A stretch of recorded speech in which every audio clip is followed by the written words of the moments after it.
kaunawaan ng bawat tao. Yung mga Arabiano, naiintindihan na bakit nagsasalita ito sa aming wika. Yung iba naman, bakit nagsasalita ito? Ang sabi naman ng mga hindi mananampalataya, kung mga pumusik sa Kristiyano, sila yung mga lasing. At yun ang pagkakataon ni Apostol Pedro na mangaral. At ang kanyang pangangaral, talagang mukha ang ipinaalam sa kanila, sila ang nagtakot kay Jesus, sila ang pumatay kay Jesus. In a sense, at pagkatapos, marami po ang sumampalataya. 3,000 po ang sumampalataya. Paano natin nalaman na sila mananampalataya? Sila nagpabautismo. Kapag ang bautismo, ang unang puntos, unang tanda ng isang Kristiyano, obedience sa Panginoon. Baptism in water. At pagkatapos nun, ito basahin natin, Acts chapter 2, verse 41 to 42. Ganito po sa atin. Kaya ang mga tumanggap, ganito say, they believe sa message ni Peter, tumanggap sa salita. At ang mga tumanggap ng kanyang salita, at hindi po ito, no? Nag-undergo sila at kasunod ng bautismo at binautismuhan. At yung mga sumampalataya at nagpabautismo ang kasunod, nadagdag ng araw na yun. Saan nadagdag? Sa mga mananampalataya. So kailangan ng isang mananampalataya na tumanggap ng salita o nagpilona kay Kristo dapat mag-undergo as an obedient to Christ sa water baptism at sila po ay dapat madagdag sa church. Yan po ang sabi. Madagdag sa church at naroon sila sa church sa verse 42 ang sabi, nanatili sila. Meaning to say, yung nanatili ko dyan, proskartereo, ang ibig sabihin, nagsikap silang magpatuloy na mananatili sa apat na bagay. At isang Kristiyanong sumampalataya, nabautismuhan at nadagdag sa iglesia, dapat manatili sa kanila apat na ito. Ano ito? Preaching of the word. Ang sabi dyan, mga turo ng mga apostol kung nasa ito na iglesia. Dapat silang makinig ng teaching, mga turo ng apostol, at pagkatapos sa pagsama-sama, fellowship. Hindi tayo mag-fellowship sa unbelievers, pagdating ng Sunday, dapat sa mga believers. Sa mga tumanggap ng salita, nagpabautismo at nadagdag. Yun ay ikalawa. At pangatlo, Lord's Supper. Pagpuputol-putol ng tinapay. Siguro wala big question yun. Bakit hindi mo kasama? I-member ako magkaisa pa tayo ng doktrina. At panghuli, ito yung madalas kinakalikta. Prayer meeting. Prayer meeting po dyan. Yung pong salitang prayer po dyan, hindi po tumutukoy sa prayer per se, kundi sa lugar na dinadapusan ng prayer. Yung po yung meaning ng original text na yan. Kaya dapat, ang totoong Kristiyano, siya'y mananampalataya, nadagdag sa iglesia, at siya'y nanatili sa teachings of the apostles, fellowship with the brethren, Lord's Supper, and prayer meeting. Kaya napakalaga po natin dapat pakumpaan yung ating pakikibahagi sa Lord's Supper. Ngayon, ano ba ang naging kamatayan ni Kristo? At tulad ng preaching ni Pastor Ardy ngayon, sapat na sana yun para sa atin ang sabi. Pero gusto ko panaliwag ulit sa ating isipan, gaano talaga ang ating pakikisama sa Lord's Supper na may kaugnayan sa kamatayan ni Kristo. Okay. So, dito po sa ating pag-aaral, focus tayo doon Na ang pagkakapako ni Kristo, yun ang ating titignan. Ang pagkakapako ni Kristo, sabi ni Paul sa 1 Corinthians 2:2, sa lahat po ng kanyang pangangaral, sa lahat ng kanyang pagmisyon, kung saan man, sabi ni Paul, sapagkat aking ipinasya, talagang ipinasya ni Pablo, walang anumang malaman sa gitna ninyo, walang may tuturo sa inyo in politics, hindi ko ano-anong subject ba maliban na si Kristo ang siya na ipinako sa krus. Dapat sa lahat po ng preaching must be Christ-centered at hindi po tao ang natataas. So tingnan natin ang talagang po na makita natin ang pagkakapako ni Kristo. Sapagat ang pagkakapako kay Kristo, hindi po ito aksidente, hindi ito nagkataon, hindi rin siya biktima ng mga basta lang kriminal o nagbiktima ng mga kristang masama, kundi ito'y itinakda ng Diyos. Dapat natin tumagot tayo sa nalaman, bakit naman tayo ni Kristo? Pinatay kasi siya ng mga kriminal. Kalahati lang po yung sa katotohanan. Dapat natin malaman yung God's side. Sa tao po, pinatay siya ng mga kriminal. Pero ano po yung bahagi ng Diyos sa kamatayan ni Kristo? Ito po ay itinagda ng isang banal ng Diyos. Banal ng Diyos. Kaya tatlong patunay sa nakatakdang kamatayan ng ating Panginoon. Unang-unang patunay ay ito. Ang pagkakapako ni Kristo ay plano ng Diyos. Acts chapter 2, verse 23. Ganito po, nasabi.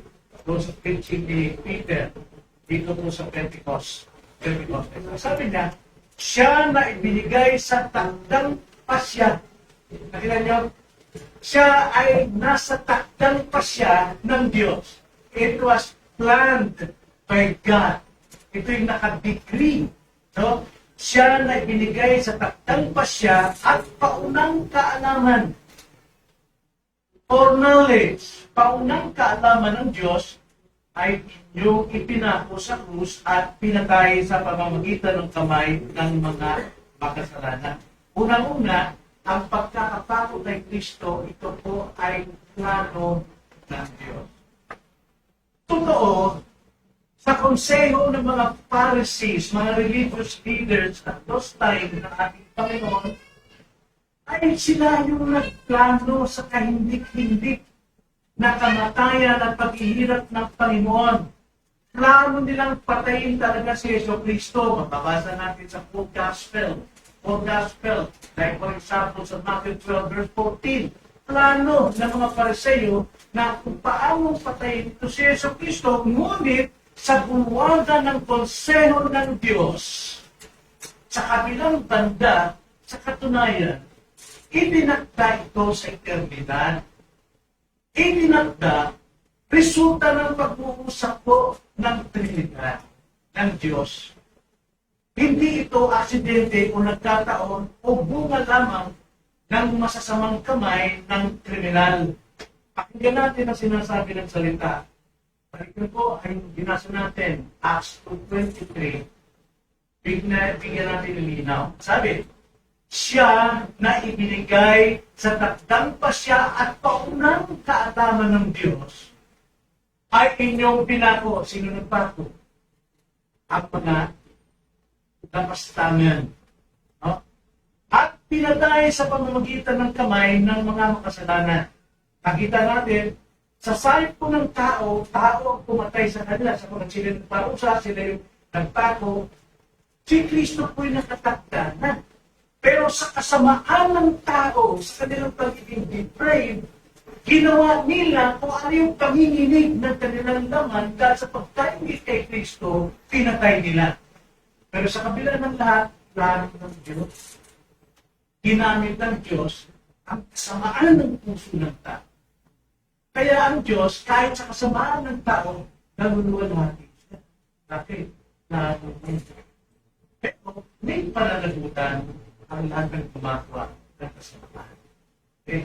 So makita natin, plano ito ng Diyos. Ngunit sa bulwagan ng konseho ng Diyos, siya may gawa nito.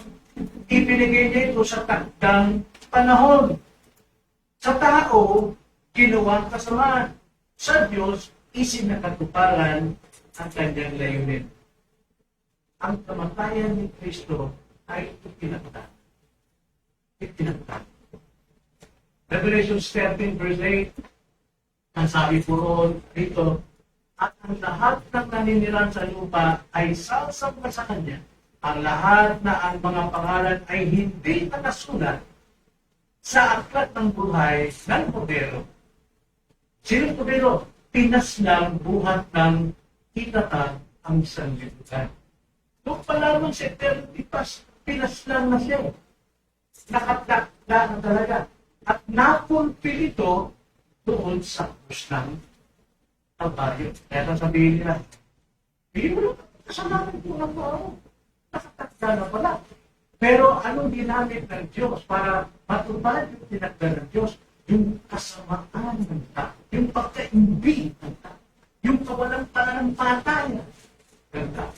So may pananampalataya pa rin sila. Kaya rin sa atin, may pananampalataya tayo sa Diyos. Marami na tayo napapakinggan ng sermon. Ilang libong sermon na napapakinggan natin. Pero still, hindi natin tinatanda si Jesus. Gagamitin ng Panginoon yung kasamaan mo niyang hindi paniniwala sa Kanya na siya ang magpapalit. Ito mo naman tayo sa atin. Si Kristo po ay nakatakda na, sabi ni Juan Bautista. Behold, the Lamb of the Lord, the Lamb of God, who takes away the sin of the world. Kalawa, ang pagkakapat kay Kristo sa krus ay pinunahan ng Diyos. Ibig sabihin ng pinunahan, it was directed by God. Siya yung parang naglalagay ng daan. No? Direksyon ng Panginoon yun. So, yung pong pangunguna dyan, sa English ay direct, control, lead, manage, officiate.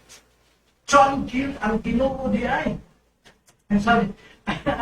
Ang Diyos pala, ang may direction nitong kamatayan ni Kristo sa krus. Akala ni Pilato siyang may in charge ng kamatayan ni Pilato. Akala niya siya yung may nag-direct siya ng officiate para patayin si Kristo ayon sa kahilingan ng kanyang kababayan. Diba? John 19 verse 10 to 11. Kaya't sinabi sa kanya ni Pilato, ayaw mong makipag-usap sa akin? Hindi mo ba alam na ako'y may kapangyarihan ikaw ay pakawalan at may kapangyarihan ikaw ay ipako sa krus? Akala ni Pilato siya ang may officiate doon sa kalagay ni Jesus, mabuhay o mamatay. Pero, alam natin, sa walang hanggang pasimula, konseho ng Diyos, plano ng Diyos, at sinasakap, tinitiyak ng Panginoon by providence na mangyayari ang kanyang itinatag. Siya nga ang may kontrol ng lahat ng bagay. Kaya, ganito po ang pagkakasabi sa Isaiah 46, verse 9 to 11. Ang sabi sa 8, inyong alalahanin ito at maging tiyak, isaisip ninyo ulit kayong mga maswain, inyong alalahanin ang mga dating bagay ng una, sapagat ako'y Diyos at walang iba. Ako'y Diyos at walang gaya ko na nagpapayag ng wakas mula sa pasimula. Kayo nagpapayag ng lahat ng nangyari mula sa simula hanggang sa wakas. At mula ng mga unang panahon ng mga bagay na hindi pa nangyayari, na nagsasabi, ang layunin ko ay may tatatag at gagawin ko ang lahat ng aking kaligayahan. So ang Diyos pala ang may takda, siya rin ang may direksyon sa lahat po na mangyari para sa kanyang sariling kalulatin. So, Ganito po ang pagkakasabi. Di ba sabi, sa mata ng, sa parte ng tao, sa paligid sa Diyos, tao, kriminal, ang tumatay. Diyos, pamapatay ng tao. Hindi, sa kanyang pagkatao. Pero hindi magkahiwala yun. Yung kanyang pagkatao kay Diyos, hindi magkahiwala yun. Walang makakapatay actually kay Jesus Christ, pero sa kasaysayan, tao talaga ang tumatay sa kanya. But in realidad, sa God's side, ang sabi ni Jesus Christ sa John 10, verse 18, walang mag-aalis dito sa akin. Ano yun? Ang ganyang buhay. Walang mag-aalis ng buhay sa akin, kundi kusa kong ibinibigay. May kapangyarihan akong ibigay ito at may kapangyarihan akong kunin itong muli. Tinanggap ko ang utos nito mula sa aking God, si Jesus Christ. Pero dahil sa kasamaan ng mga tao, ginawa nila yung kanilang natural na kasalanan, pinatay nila. Pero ipinutulo. Pero hindi po nakatagdag yung pagpatay ng mga tao sa ating kaligtasan. Hindi po yung dahilan. Kaya tayo naligtas at pinatay ng mga tao ng Diyos. Kundi dahil ibinigay ng pusa ni Kristo ang kanyang buhay. Kaya tayo maligtas. Yun po yung katotohanan niya. Ibinigay niya ang kanyang buhay bilang sakripisyo. Sapagkat kung hindi ibigay ni Kristo ang kanyang buhay, hindi maglubag ang puot ng Diyos sa atin. Sapagkat nung bumagsak po ang tao sa magitan ni Adan, ang puot ng Diyos naruna sa lahat ng nilalang. Naruna. He hates sin, even those sinners. Pero iniipig niya yung kanyang mga tao before the foundation. Kaya nga, dahil iniibig niya, He sent for His Son because God loves the world. Who's sitting world na yun? The world of His people before the foundation of the world. So kung sila itong ibinigay, ang sabi nito sa John 10:18, walang sino mang kumuha sa buhay niya at si Kristo kaya niya rin bawiin ang buhay nito. Kaya nga, Jonas chapter 2 verse 9 declares, salvation is of the Lord alone. Salvation is of the Lord. So yun yung ang pagkakatakot ng Kristo is directed by God or led by God, managed by God, officiated by God. Then thirdly, ang pagkakatakot kay Kristo sa krus ay pagturusang gawa.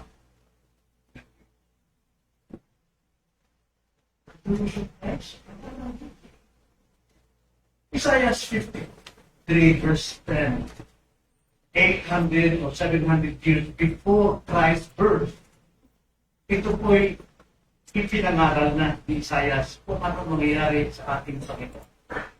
Ganito po pagkakasabi. Ngayon may kinalugdan ng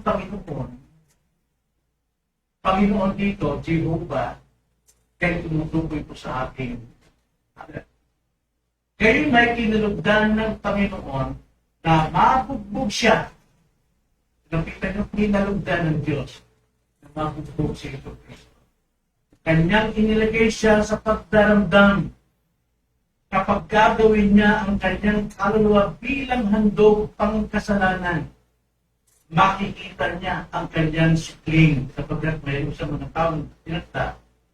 Paabain niya ang kanyang mga araw at ang kalooban ng Panginoon ay pupunlad sa kanyang Panginoon. So, ikinatuwa ng Panginoon na itong si Kristo ay magdusa. Bakit po? Yun ang tanging paraan para maglubad ang loob ng Ama sa lahat ng taong makasalanan. Si Kristo ngayon ang tutupad sa covenant of works na ipinagsak ng Adan. Yun ang tanging paraan talaga para tayo magpatawad by Christ's crucifixion on the cross. So alam natin, ikinagawa ni Pilato na ikundina si Jesus Christ. Right? Ikinatuwa rin ng lahat ng Pariseo, mga religious people doon, na makita siyang papatayin. Talagang nanginginig ang dugo dito mga religious people na ito. Nanginginig. Higit sa lahat, ang mga Romanong sundalo, natutuwa sila sapagkat mayroon na namang isang Hudyo na papatayin. Pero hindi na alam, ikinalugod na ng Diyos sa eternity pa. Dapat natin tandaan na Diyos po ang nalugod dito una. Sapagkat magaganap, matutupad ang katubusan ng kanyang mga taong bumagsak sa kasalanan dahil kay Adan. Kaya ang gawang pagpapahirap na ginawa ng masasamang tao kay Jesucristo sa araw na yun, sa Kalbaryo, ay hindi sapat upang alisin ang ating mga kasalanan. Hindi po sapat. Kundi kaya tayo nagtubos sa ating kasalanan dahil kusang ibinigay ni Jesus ang kanyang buhay. Ang ginawa ng mismo ng Diyos sa araw na yun ay ang ating pag-asa. Ngayon, naunawaan ba natin bakit tayo makikisalo sa banal na hapunan? Ganun po katindi kailangan. Hindi ito kung sino-sino lang tumapasok na walang pananampalataya, walang pagpapasakop sa bautismo, walang pagpapalaga sa church membership. Hindi sila matuturuan ng apat na ligay ng Christian life. Apostles' doctrine, the fellowship of brethren, Lord's Supper, and prayer. Kaya po, ang iglesia nito, bagamat minamahal natin mga bisita na nagsasabi, Christian sila, pero hindi na naintindihan kung ano yung kalagahan ng Lord's Supper. Tulad lamang ng mga religious people sa ating panahon ngayon, kahit sino, kahit dalawang asawa, kahit tatlong asawa, hindi ko natin pinagkaya. Dapat silang malinaw na sila po'y totoong mga Christian. So nakita niyo ang substansya ko, nagkamatayan ni Kristo para sa akin. Hindi asidente, hindi doon ng tao, kundi hindi ng tao. Kaya hapon po, ihanda natin ang ating spirit sa pagtanggap po ng mga elemento bilang simbolo ng kamatayan ni Kristo sa krus ng Kalbaryo. Kanyang katawan ay nabayipad, halos di makilala sa tinding hirap na tinanggap mula sa mga tampakas. Yan, ating handa, ating sarili, ang pangkong may natitira tayong kasalanan sa ngayon, ay dapat natin ipagod siya. Kapag siya manal na tayo kanya, patatawarin bago tayo magsalot sa banal. Magkaroon po tayo ng kaunting panahon-panahon at bulay-bulay natin ang ating sarili. Gamitin natin ng Psalms 1:33, search us, O Lord. At sulit tayo sa Diyos kung mayroon pa tayong nakatago pa na kasalanan, huwag maging hatlan sa kapanalan ng Lord's Supper. Tayo natin.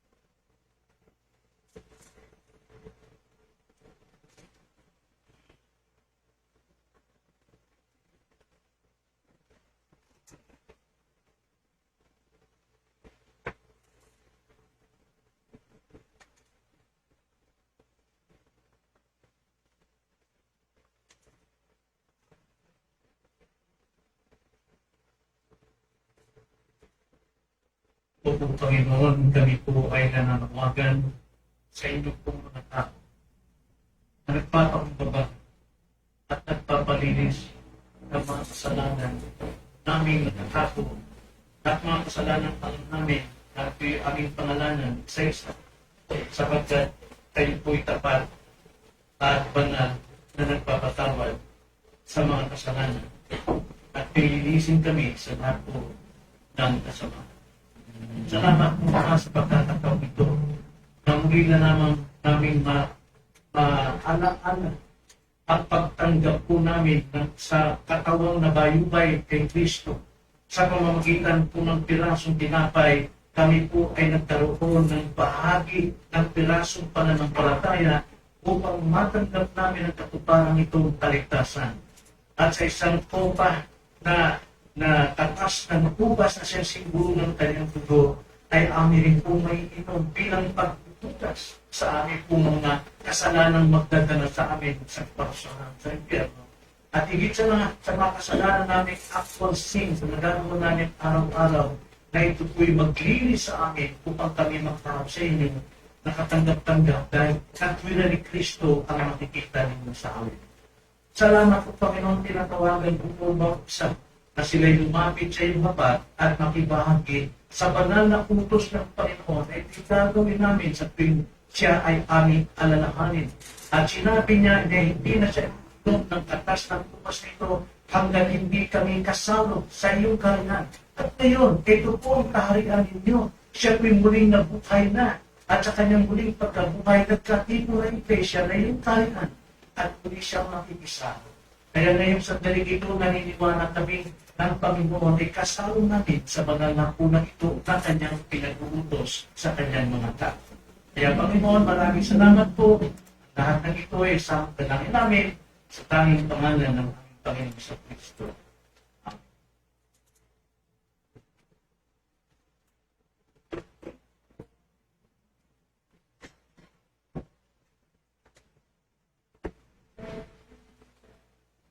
Amen.